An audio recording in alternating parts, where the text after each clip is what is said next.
Cara, eu comecei o Silvestre, era para ser um livro infantil. Um livro infantil de 40 páginas, assim. Eu tinha achado legal a ideia de fazer o caçador e ter aquele desfecho final.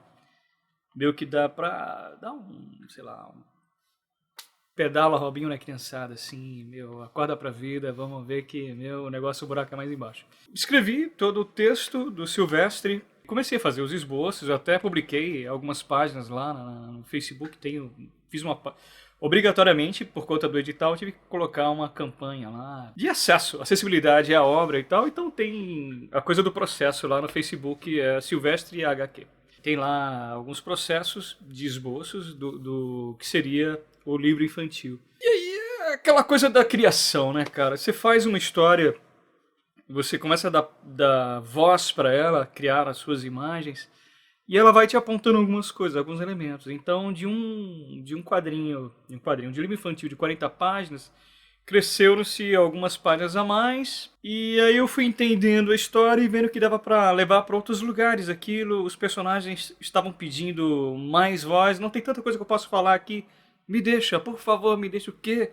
Aí mordiam meu pé, ah, caramba, vou ter que ceder aqui, vou ter que liberar esse canal para esses caras aí. E aí eu vi que a história, o teor dela, não era para ser para o público infantil mais.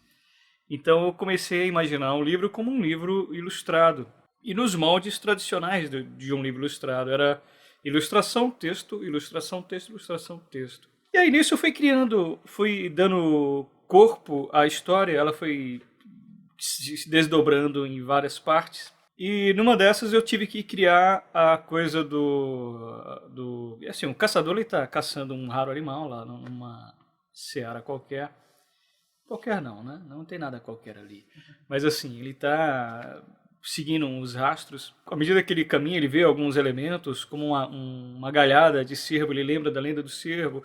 Ele vai lembrando de algumas. É a lenda do castor, a lenda daquilo outro. E uma delas foi a lenda do cuco. E aí eu continuei a história, fiz, mas aquela lenda do cuco ficou encucando em mim, né, cara? Ficou picando na minha mente ali. Eu vou ter que fazer alguma coisa com isso. Essa lenda do cuco dá pra transformar em algo. Aí eu tirei a lenda do cuco de lá, dei um tempo no Silvestre e fui trabalhar a lenda do cuco. Aí foi o mesmo passo, cara, é incrível isso. Eu não sei o que raios que é. Porque a lenda do cuco também era pra ser um livro infantil. E ela foi criando, crescendo, crescendo, do mesmo modo que o Silvestre e virou o quadrinho que foi agora, que foi publicado em Portugal, França, etc. Indicado ao HQ Mix, o caramba, 4. Beleza. Tinha acabado o Cuco, retomei o Silvestre. E aí eu percebi que o Silvestre, novamente, ele me ditava as regras. E já não era mais para ser um livro ilustrado, e sim uma história em quadrinho. E aí foi assim que começou. E aí eu consegui terminar, pensar toda a história. E aí veio a parte de como finalizar isso, como vai ser.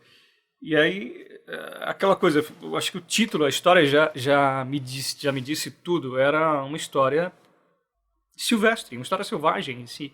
Como representar isso? Então tive a ideia de fazer como se fosse um caderno de viagens, assim, um sketchbook. Então para isso eu me deixei ser o mais livre possível na confecção do livro ali, das páginas. Cada página acabou sendo de um jeito diferente, um material diferente, um design diferente, como um livro de sketchbook mesmo, como um caderno de viagem, um registro. Eu queria registrar o mais rápido possível aquelas cenas, aquela coisa, aquelas tensões. E foi assim que foi criado, foi feito o Silvestre. Como a questão era ser, entre aspas, silvestre também e se tornar livre para fazer, eu usei o material e os papéis que tinha à mão. Então eu fiz muita coisa no nanquim, na aguada do nanquim. Usei muito óleo, pintei muito óleo sobre papel, usei algumas telas também. Usei óxido de ferro para criar umas manchas e tornar a coisa mais orgânica. Eu pintava as manchas, às vezes separadas, às vezes em cima do desenho mesmo. As separadas eu jogava numa folha à parte e tirava foto, não escaneio nada, eu tiro foto de tudo. E jogava lá em layer do Photoshop sobre as outras já pintadas para criar uma coisa de cicatriz ali da imagem, né, cara? E usei isso, usei... O que mais, cara? Usei... Ah, claro. Eu posso dizer que eu fiz o quadrinho com o meu próprio sangue, cara. Tem a parte pro final, assim, tem sangue e é meu sangue. Logicamente, eu não me cortei para fazer um quadrinho. Uma vez eu me cortei, eu morava na Casa Verde, faz muito tempo, e sofri um acidente lá fatal. Daqui foram 15 pontos, não tem nada a ver com isso.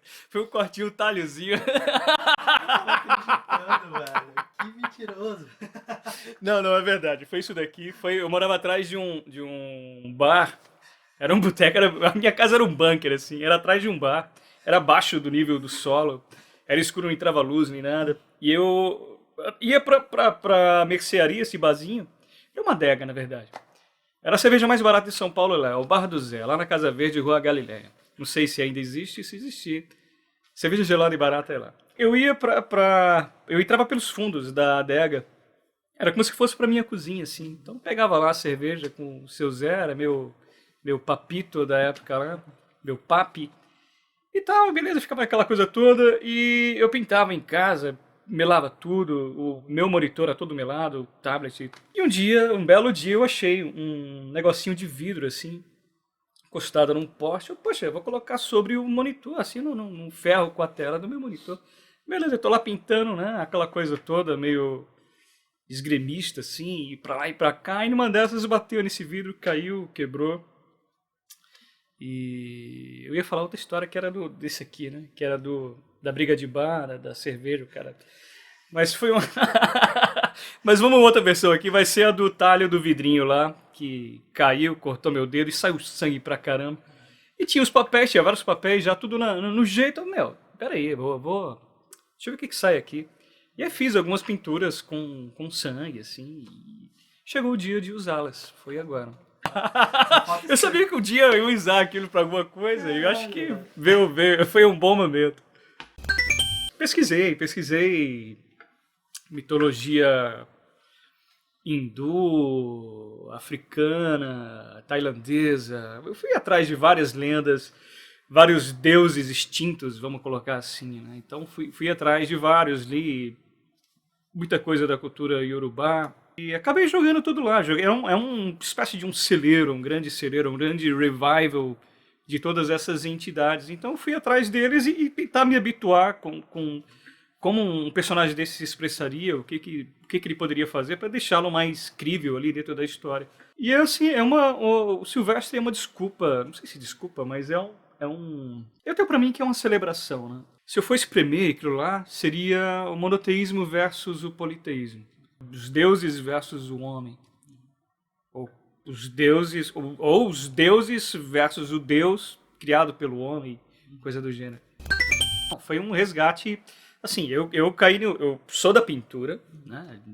Pinto há 1000 anos e tal. E para fazer quadrinho eu demorei muito tempo. E que bom que eu demorei e comecei de uma maneira legal, meio que confortável para mim. E confortável em tempo, porque nunca é confortável fazer, é difícil pra caramba. Mas eu achei que já estava preparado para começar o quadrinho. E aí, quando eu fiz quadrinho. Meu primeiro quadrinho é de 2016, tem 3 anos fazendo quadrinho. Então é muito pouco tempo, assim, e me rendeu muitos frutos, cara. Me rendeu muita coisa, assim. Está rendendo muita coisa. Então eu acabei suprindo, não colocando o quadrinho em primeiro lugar, assim, o editorial em primeiro lugar. Eu tive que parar um pouco a pintura. Tenho bastante colecionadores com minhas obras de pintura e tal, mas eu não estou no mainstream da pintura. Eu sempre andei a rebarba, assim. Então tem colecionadores e grandes críticos de arte que tem meu trabalho e tudo mais. Mas não passa pelo viés de galeria, sabe? Já expus em galeria, mas ele passou pelas rebarbas, assim, meio que o outsider nas artes plásticas. Mas pelos quadrinhos eu consegui bastante coisa, então, claro, não vou perder esse gás, eu vou continuar e vou endossar isso. E agora eu vi o momento de, com o Silvestre, fazer uma espécie de resgate para a pintura, para o meu trabalho de pintura. Então, tanto que eu usei algumas pinturas minhas e tal, caíram como uma luva ali. Tinha uma vez, já era o espectro todo do Silvestre já tem a ver com todo o meu trabalho assim, de pintura. Né? Eu trabalho com séries e cada uma delas tem um escopo, mas duas delas bebem muito do que é o Silvestre, que é a série Abate e a série Sobre Extintos. Então é meio que, é isso, é um fabulário que me cerca, assim. Acho que são os espíritos obenteiros, estão aí me cercando o tempo todo. Da hora, né? Esse quadrinho Silvestre, ele foi um dos premiados, selecionados pelo primeiro edital de quadrinhos da Prefeitura de São Paulo. Infelizmente, esse ano, 2019, foi cancelado. A gente quer ver se faz um lançamento coletivo com todos os autores para pressionar o secretário para reabrir esse edital, né? Como todo edital, você tem lá algumas obrigações e você tem que entregar uns exemplares para a secretaria. E é livre se você quer se autopublicar, publicar através de alguma editora e tudo mais. E é um quadrinho que ele é todo colorido. Eu já pensei ele todo colorido e capa dura e tudo mais. E ia ser um livro caro para eu fazer por minha conta. Apesar de eu ter o edital, mas eu pensei em duas coisas. Uma segunda tiragem. Eu vou ter esse dinheiro ou não vou ter esse dinheiro? Eu vou...